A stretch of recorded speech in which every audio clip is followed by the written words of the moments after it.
Welcome to the Sleep Files.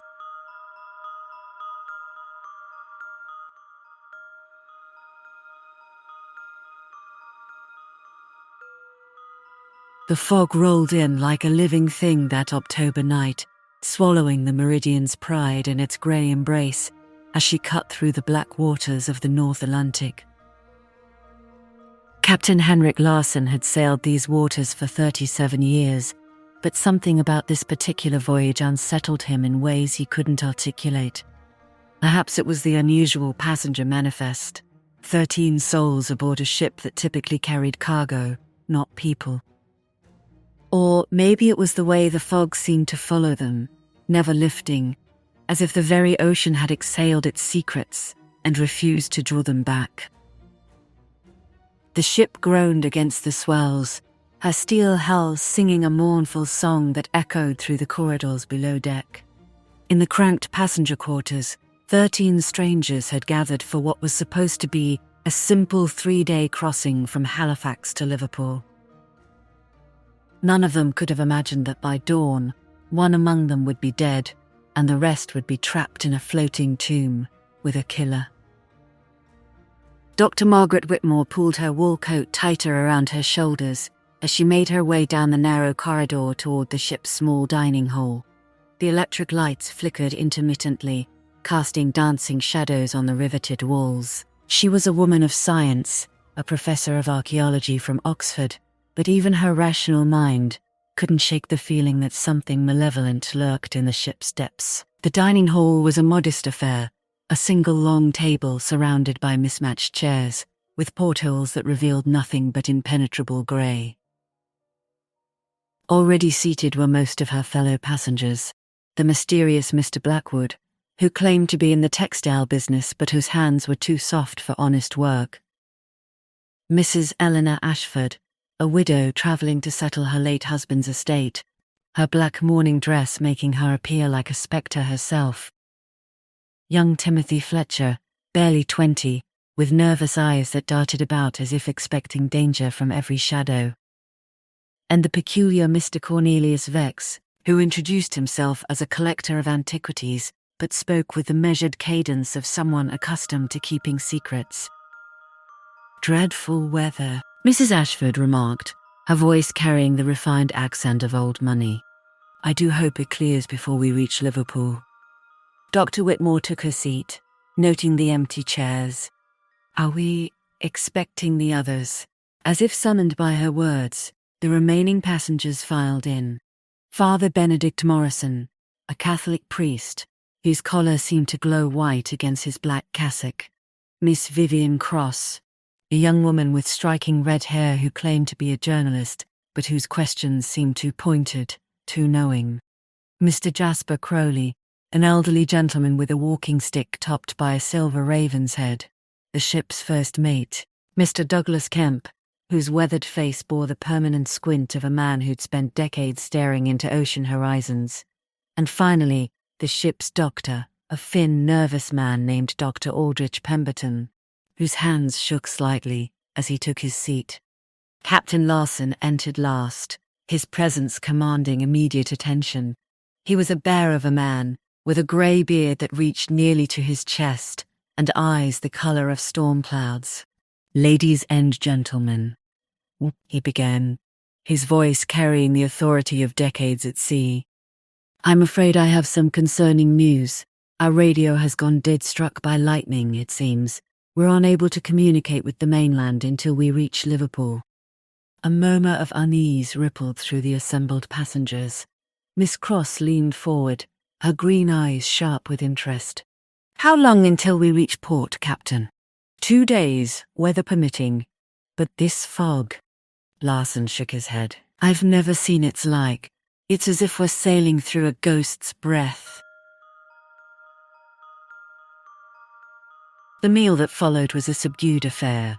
Cook had prepared a hearty stew, but conversation was stilted, punctuated by the ship's constant groaning and the occasional crash of waves against the hull. Dr. Whitmore found herself studying her fellow passengers, noting the way Mr. Blackwood's eyes never quite met anyone else's, how Father Morrison's fingers whirred constantly at his rosary beads, and how Mr. Vex seemed to be anti-cataloguing everyone present with the intensity of a predator selecting prey. It was young Timothy Fletcher who first voiced what they were all thinking. "This feels like something out of a ghost story, doesn't it? 13 passengers on a ship lost in fog, cut off from the world." 14, corrected Dr. Pemberton quietly. "Don't forget the Coke." "Ah, yes. Old Samuel." Captain Larson nodded. "Been with the ship for 15 years. Good man, though he keeps to himself mostly." As if on cue, the galley door swung open and Samuel emerged, a grizzled man of perhaps 60, with arms like tree trunks and a face that suggested he'd seen more than his share of the world's darkness. He began clearing the dishes without a word, his movements efficient, but somehow ominous in the flickering light. The evening wore on with forced conversation about the weather, the war in Europe, and other safe topics. But beneath the veneer of civility, Dr. Whitmore sensed currents of tension, unspoken histories, and carefully guarded secrets. When Captain Larson finally suggested they all retire for the night, the relief was palpable. "I'll be on the bridge through the night," the captain announced. "Mr. Kemp will take the morning watch. If anyone needs anything, don't hesitate to call." The passengers dispersed to their quarters, footsteps echoing hollowly in the narrow corridors. Dr. Whitmore's cabin was barely larger than a closet, with a single porthole that revealed nothing but fog so thick it seemed solid. She tried to read, but the words swam before her eyes, and eventually she gave up, lying fully clothed on the narrow bunk and listening to the ship's nocturnal symphony. Somewhere in the depths of the night, she was awakened by a sound that didn't belong, a cry that was abruptly cut short, followed by what might have been a splash. She lay still, straining her ears, but heard only the usual creaks and groans of the ship. After what felt like hours, she drifted back into uneasy sleep.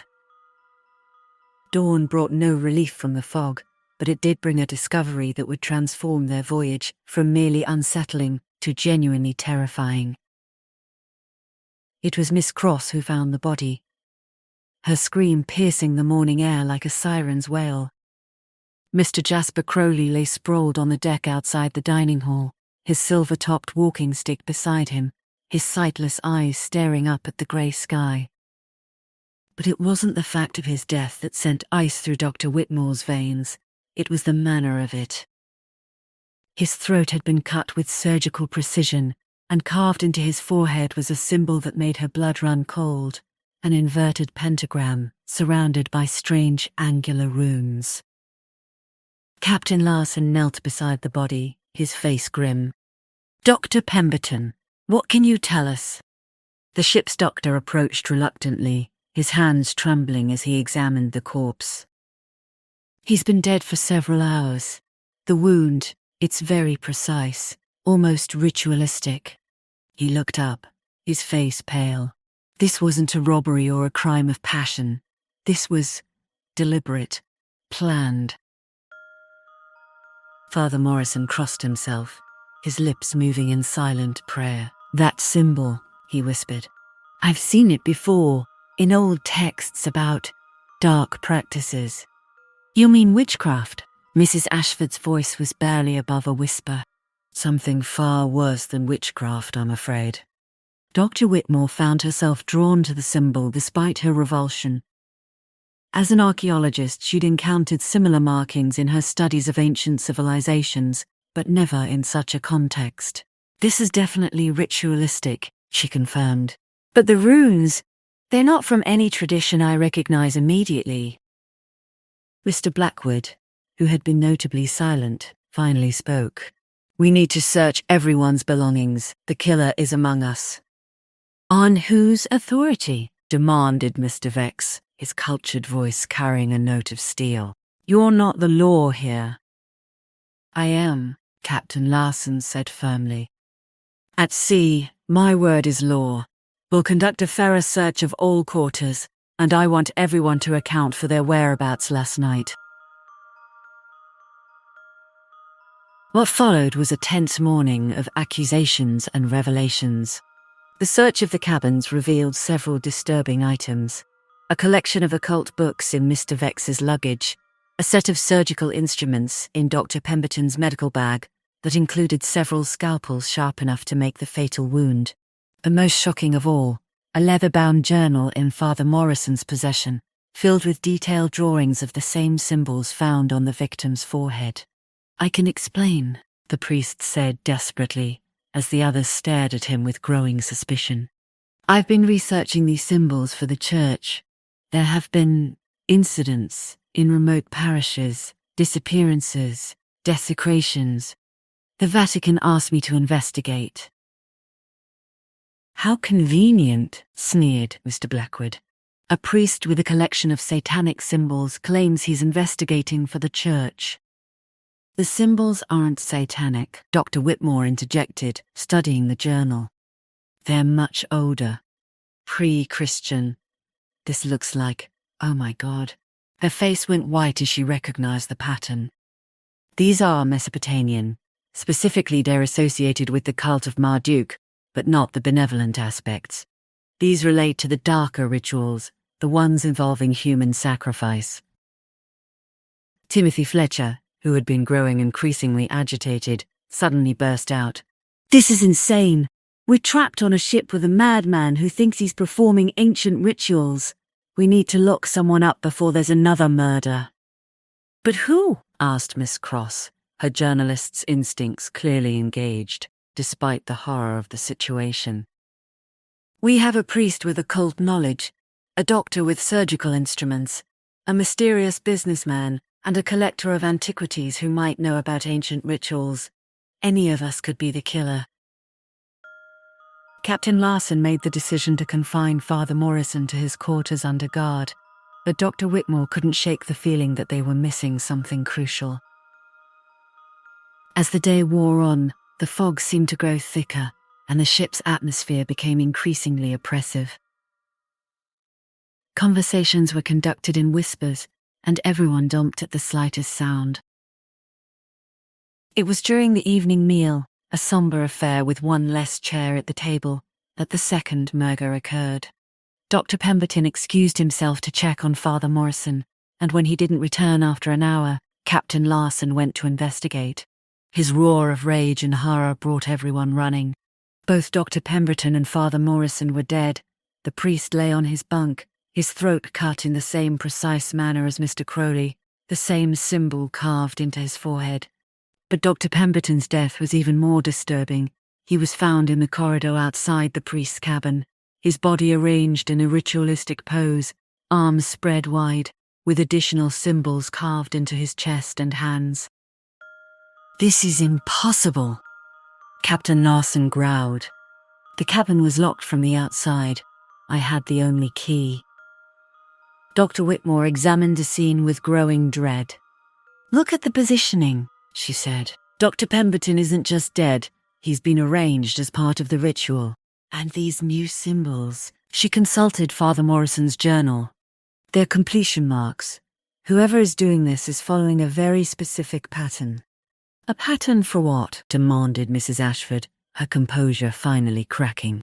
"I'm not entirely sure, but based on what I'm seeing here, it appears to be some kind of summoning ritual. The victims are at random, they're being selected for specific purposes." Mr. Vex, who had been studying the symbols with obvious knowledge, finally spoke up. "She's right. This is a binding ritual, designed to open a gateway. But the question is, a gateway to what?" The remaining passengers, now down to 9, spent a sleepless night huddled together in the dining hall, taking turns standing watch. But their vigilance proved useless. When morning came, they discovered that Samuel the cook had vanished entirely. His quarters were empty, his bed unslept in, and there was no sign of struggle. It was as if he had simply ceased to exist. "3 down," whispered Timothy, his young face haggard with fear. "How many more before this thing is complete?" Dr. Whitmore had been studying the journal throughout the night. cross-referencing it with her own knowledge of ancient rituals. If I'm reading this correctly, the ritual requires 7 deaths, each serving a specific purpose. The first opens the way, the second provides the blood, the third offers the spirit. She looked up at the terrified faces around her. We're not just dealing with a serial killer. We're dealing with someone who believes they can use these deaths to summon something from beyond. Summon what? Captain Larson's voice was steady, but his knuckles were white where he gripped the table. Something that should never be allowed into our world. The 4th death came that afternoon. Despite their precautions, Mrs. Ashford was found in her cabin, but unlike the others, she appeared to have died peacefully in her sleep. It was only when Dr. Whitmore examined the body more closely that she discovered the truth. A tiny puncture wound behind the ear, so small it was almost invisible, and the same symbol carved delicately into the palm of her hand. Poison, Dr. Whitmore concluded. Something fast-acting and virtually undetectable. But how? We've all been together. The answer came from an unexpected source. Miss Cross, who had been unusually quiet, suddenly spoke up. The tea service. Mrs. Ashford always took her afternoon tea alone in her cabin. Someone could have poisoned her cup. They searched the galley and found the evidence, a small vial hidden behind the flour sacks, still containing traces of what appeared to be some kind of exotic plant extract. But the discovery only deepened the mystery, because the galley had been locked and only Samuel had possessed a key. Samuel's been missing since last night, Mr. Kemp pointed out. He couldn't have poisoned her tea this afternoon. Unless he's not really missing, suggested Mr. Blackwood darkly. Unless he's been hiding somewhere on the ship, picking us off one by one. They conducted a thorough search of the vessel, from the engine room to the cargo holds, but found no trace of the missing cook. What they did find, however, was far more disturbing. Evidence that someone had been living in the ship's unused spaces. Hidden caches of food, makeshift bedding in forgotten corners, and most chilling of all, a collection of personal items that had belonged to the victims. He's been watching us, Dr. Whitmore realized. Studying us, learning our habits, our routines. This isn't random violence. It's a carefully orchestrated plan. But even as she spoke the words, she couldn't shake the feeling that they were still missing something fundamental. The ritual pattern suggested a level of knowledge that went far beyond what a ship's cook should possess, and the precision of the murders spoke to training that seemed almost professional. The 5th death shattered what remained of their composure. Young Timothy Fletcher was found the next morning in the ship's library, a small room lined with nautical charts and weather logs. He had been arranged in a seated position at the reading table, a book open before him, but his eyes had been removed with surgical precision and replaced with small, carved stones bearing the now familiar runic symbols. Mr. Vex examined the stones with obvious expertise. These aren't just decorative, he said grimly. They're focusing stones, designed to channel spiritual energy. Whoever did this knows exactly what they're doing. And what exactly are they doing? I demanded Captain Larson. Building a conduit, Dr. Whitmore answered, her voice hollow with realization. Each death isn't just a murder, it's a component in a larger mechanism. The symbols, the positioning, the specific methods, they're all designed to create a pathway between our world and somewhere else. The remaining 6 passengers, Dr. Whitmore, Captain Larson, Mr. Kemp, Mr. Blackwood, Miss Cross and Mr. Vex, barricaded themselves in a bridge, determined to survive until they reached Liverpool. But the fog showed no signs of lifting, and their navigation instruments had begun behaving erratically, as if the very fabric of reality around the ship was becoming unstable. It was during their vigil that Mr. Vex finally revealed the truth about his identity. I'm not a collector of antiquities, he admitted. I'm a researcher for a very specialized government department, one that investigates incidents involving unusual phenomena. I was sent aboard because we had intelligence that someone was planning to attempt this ritual. You knew this was going to happen. Miss Cross's voice was sharp with accusation. We suspected. There have been similar incidents over the past year, always on ships, always in remote locations where the barriers between worlds are thinnest. But we never imagined the perpetrator would be so thorough. So who is it? Demanded Captain Larson. Who among us is the killer? Mr. Vex looked around at the remaining survivors, his expression grim. That's what I've been trying to determine. But I'm beginning to suspect that we're not dealing with one of the passengers at all. What do you mean? I mean that Samuel the cook didn't disappear. I think our killer has been masquerading as a crew member, using his position to move freely around the ship and study the passengers. The revelation sent a chill through the group. But it was Dr. Whitmore who voiced the logical next question. If that's true, then where is the real Samuel? They found the answer in the ship's cold storage, where the body of the real cook lay hidden beneath sides of beef. His throat cut in the same ritualistic manner as the other victims.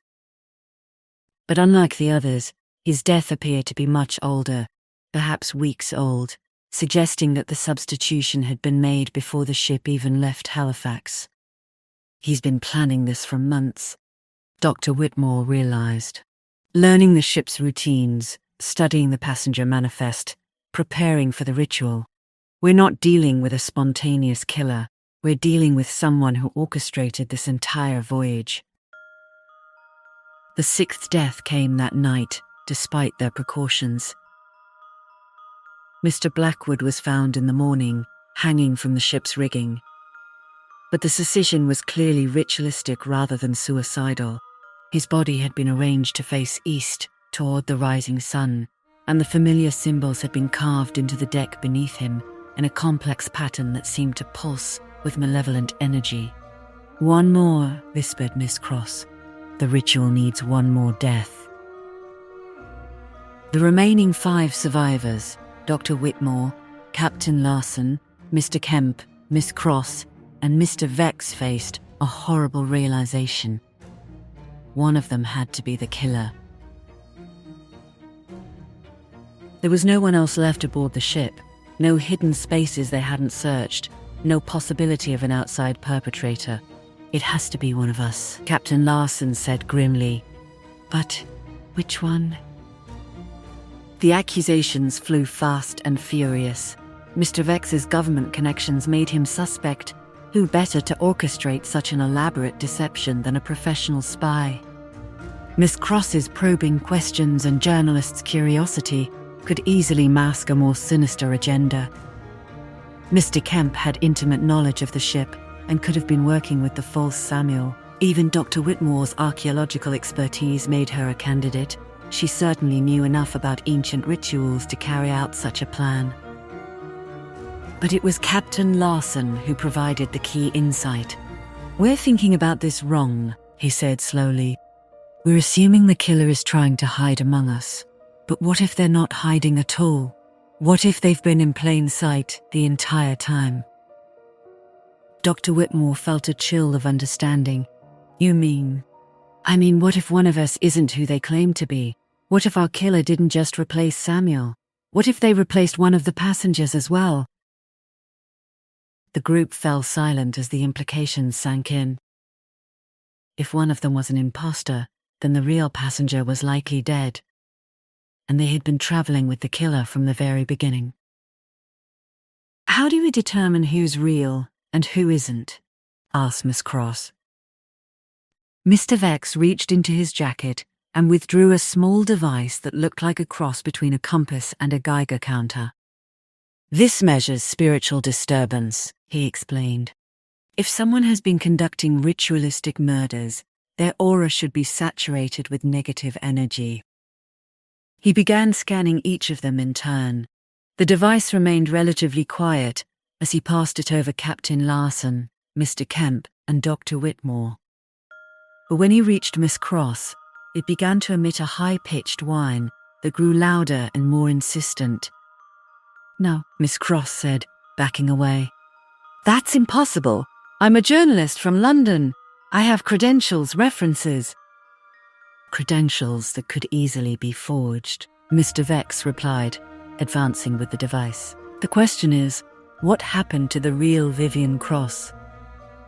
The woman who had been calling herself Miss Cross suddenly smiled, and in that moment, her entire demeanor changed. The nervous energy disappeared, replaced by a cold, calculating presence that seemed to fill the room with shadows. "Very good, Mr. Vex," she said, her voice now carrying a different accent, something Eastern European, perhaps Russian. "Though I must say, your little device is quite impressive. Where did you acquire it?" "Who are you?" demanded Captain Larson.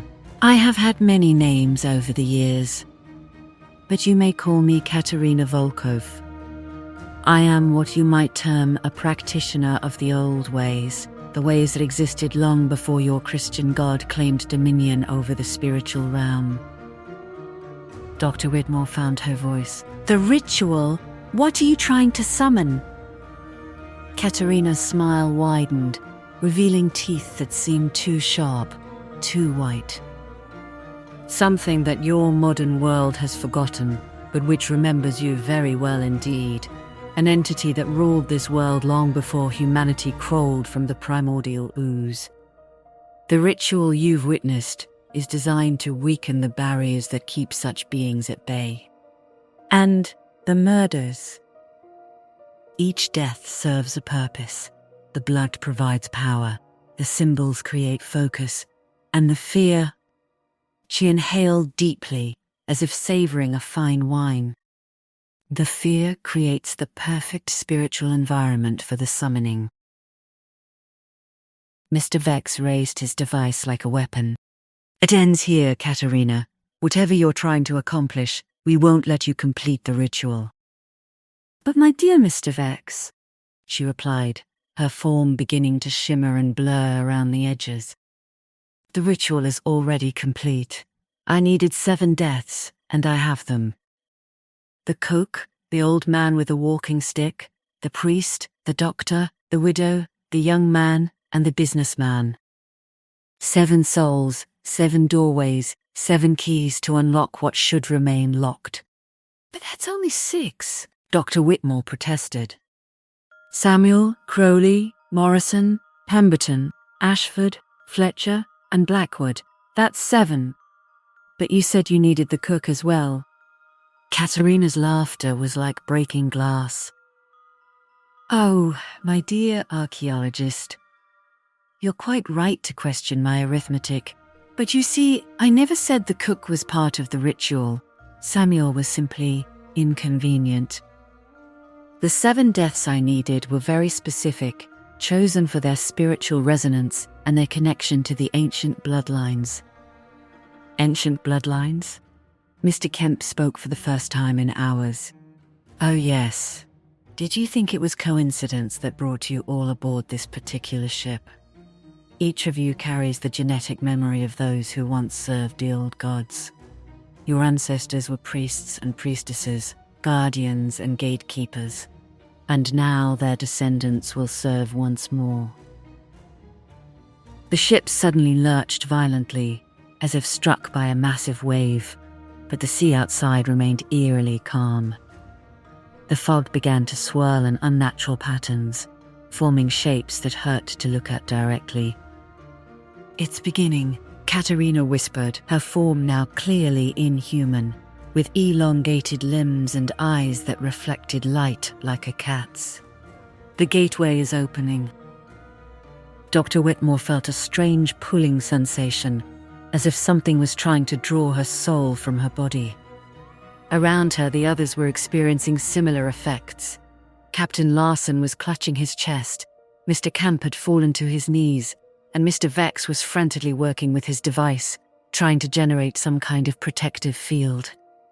"The ritual requires willing participants," Katerina continued, her voice now seeming to come from multiple directions at once. But fear and desperation can be quite persuasive in obtaining consent. "Never," gasped Captain Larson. "We'll never help you." "Oh, but you already have. Every moment of terror, every scream of anguish, every drop of blood spilled in fear, it all feeds the summoning. And now, as the gateway opens, you'll have the honor of being the first to greet our returning master." The ship's hull began to groan and buckle, not from external pressure, but from something trying to force its way through from another dimension. The fog outside the windows was no longer grey, but a sickly green colour that seemed to pulse with its own malevolent life. Dr. Whitmore, drawing on reserves of courage she didn't know she possessed, lunged for Father Morrison's journal, which had been left on the bridge's chart table. "If these symbols can open a gateway," she shouted over the increasing supernatural wind, "then perhaps they can close one as well." She began frantically sketching symbols in reverse order, using her own blood from a cut on her palm. The effect was immediate. Katerina shrieked in rage, her form becoming even more distorted. "You don't understand what you're doing!" The creature that had been miscrossed snarled. "The old ones must return. This world has forgotten its true masters." But Dr. Whitmore continued her work, joined by Mr. Vex, who seemed to understand the principle behind her actions. Together, they began creating a counter-ritual, using the same ancient knowledge that Katerina had employed, but turning it against itself. The battle was not physical but spiritual, a contest of wills and knowledge that played out on multiple dimensions simultaneously. The ship became a nexus point where reality itself was being rewritten, where the laws of physics bent and twisted under the pressure of competing supernatural forces.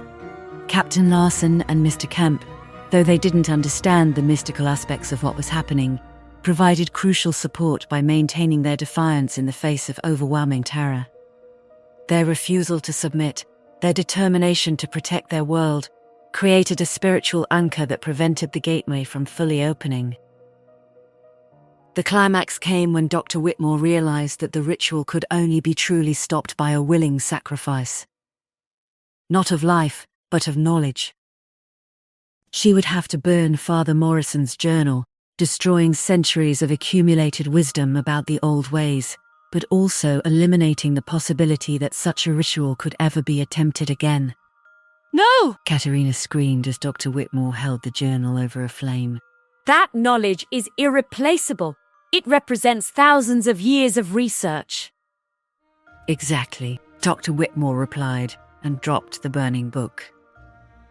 The effect was catastrophic for the supernatural forces at work. The gateway, deprived of its focusing mechanism, began to collapse in on itself. Katerina's form started to dissolve, pulled back toward whatever dimension she had originally come from. "This isn't over," she hissed as she faded. "There are others who know the old ways, others who remember what this world once was." "Perhaps," Dr. Whitmore replied, "but they'll have to start from the beginning, and we'll be watching." As the journal burned to ash, the fog began to lift for the first time in days. The ship's instruments returned to normal, and in the distance, they could see the lights of Liverpool Harbour. The 4 survivors, Dr. Whitmore, Captain Larson, Mr. Kemp, and Mr. Vex, stood in stunned silence as the supernatural storm subsided. The bodies of the victims had vanished, leaving no trace of the horrors that had transpired, as if the closing of the gateway had erased the evidence of its opening. "Will anyone believe what happened here?" asked Mr. Kemp. Mr. Vex shook his head. "My department will file a report, but it will be classified at the highest levels. Officially, this voyage never happened. The passengers who died will be listed as having perished in various unrelated accidents over the coming months. And Katerina, gone, I hope. But as she said, there may be others. The old knowledge has a way of surviving, even when we think we've destroyed it." Dr. Whitmore looked out at the approaching harbour lights, feeling older than her years. "Then we'll have to remain vigilant, all of us. As the Meridian's Pride limped into Liverpool harbour that grey morning, her surviving passengers carried with them the knowledge that the world was far stranger and more dangerous than most people could imagine. They had faced something that predated human civilization, something that viewed humanity as nothing more than a means to an end. But they had also proven that knowledge, courage, and determination could triumph over even the most ancient evils. The gateway had been closed, the rituals stopped, and the old ones would have to wait a little longer for their return. The ship was quietly decommissioned after that voyage, sold for scrap to a company that asked no questions about her history. Captain Larson retired, spending his remaining years writing memoirs that carefully omitted any mention of that final, terrible journey. Mr. Kemp found work on other vessels, but never again sailed the North Atlantic routes. Dr. Whitmore returned to Oxford, where she began a new area of research, not into ancient civilizations, but into the methods by which dangerous knowledge could be identified and contained. She established a small, secretive network of scholars and researchers dedicated to preventing future attempts at such rituals. And Mr. Vex? He disappeared back into the shadowy world of government agencies that officially didn't exist, carrying with him the memory of 13 passengers who had boarded a ship in Halifax, and the knowledge that only 4 had truly survived to reach Liverpool. The fog that had surrounded the Meridian's Pride during those terrible days was never accurately explained by meteorologists. Ships' captains who sailed those waters in subsequent years reported unusual weather patterns, strange sounds carried on the wind, and an inexplicable sense of unease that seemed to emanate from the ocean itself. Thanks for listening. Don't forget to like and subscribe for more stories to fall asleep to.